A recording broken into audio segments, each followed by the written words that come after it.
actually the last time Danielle dyed it before we came out. I need a haircut really bad. Have your opinions changed of Zach? And then why did everyone treat him like dirt almost the whole game? That's just a question from the internet. I'll take the beginning part. I don't know. Just like in terms of Zach, he kind of was the third wheel. We coined him kind of the third wheel. I mean, he's a nice guy, and he means well. But like sometimes, I think part of his strategy was to get into people's businesses. And like Danielle and I would be talking, and he'd just stroll up and sit down.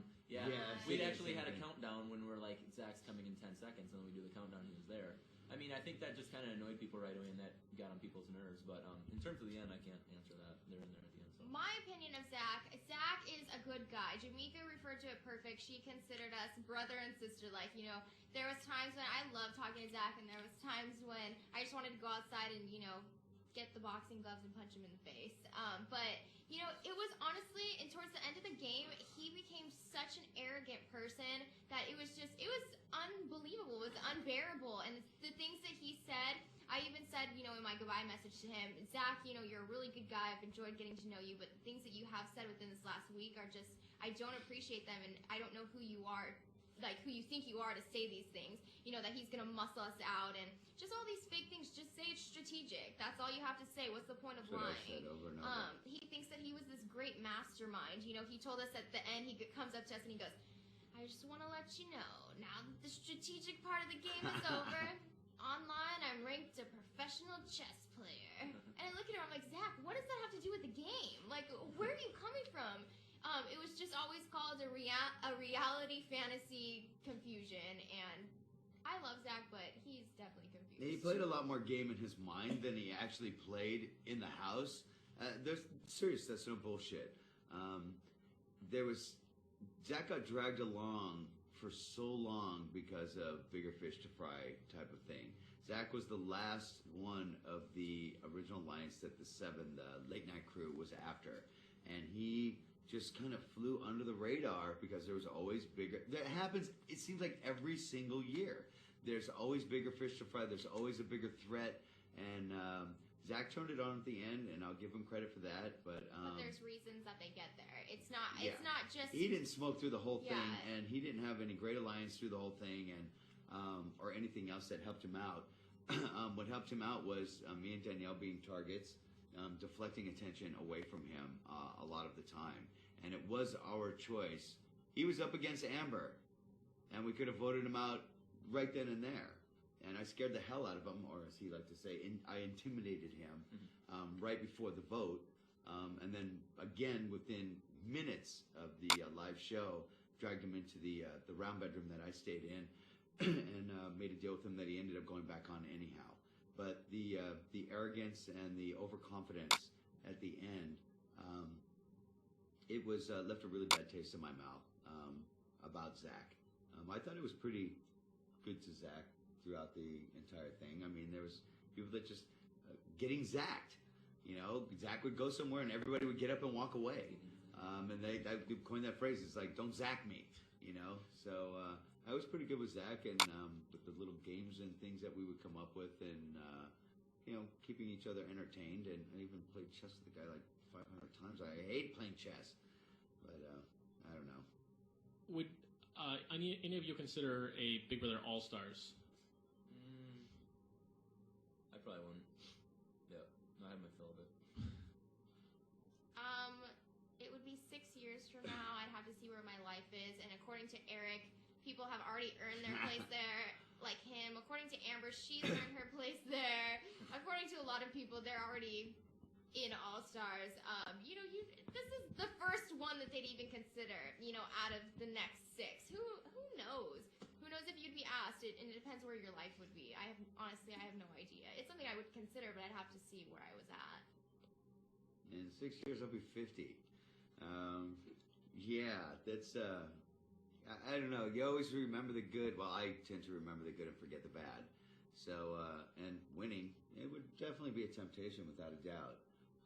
Would I do it again? Yeah, it's the same as what these two have been saying. I'll reiterate. Depends where your life is.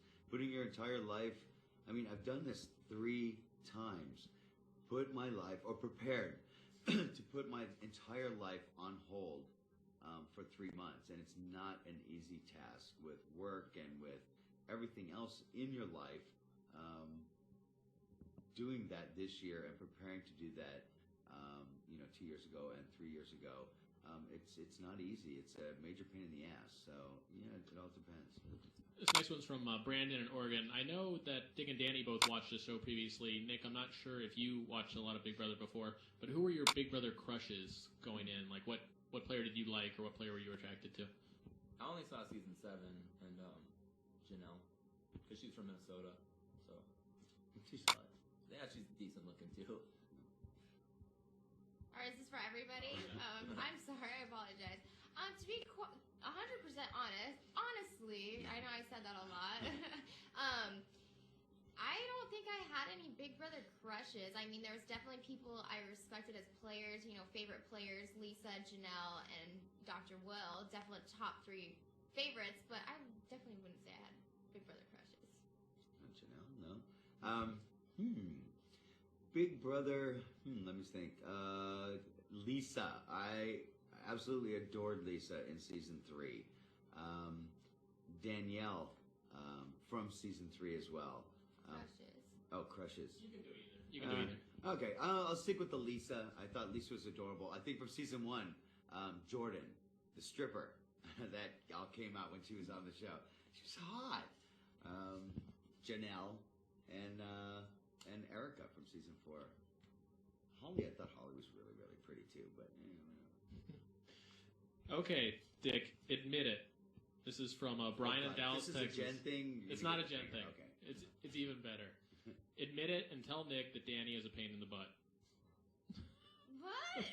I think they want you to warn Nick about his. That's rude. I beg to differ. I've only seen good things. You It's told me women. I'm Women. impossible. It's not just a little blonde, 110 pound. Danny, you always said that you played strategic rather than personal, but was there just a little personal satisfaction in voting out Eric and Dustin? Yes. Well, of course, like people you hate, of course you're gonna be happy seeing them leave, but it wasn't personal reasons that they went. It was strategic reasons. It was all strategic, and honestly, Dustin's question and everything else, I could care less what he thinks. He didn't make it because he tied his cape in a noose and hung himself. Silence. There's just, I played strategic, whether people want to believe it or not. Of course, personal was added into it, but it wasn't based on personal. It was based because of the outcome would be strategic. That's why Jen hung around so long. I mean, honestly, if it was personal, She would have been out. Yes, very, man. very soon. Seriously, I hated that chick. I hated that chick. And there was so many times, like walking off the pedestal in week 3, and just time and time and time and time again, where the bigger fish to fry kind of a thing, where she was just an annoying pain in the ass. She wasn't like a real major threat. She wanted you to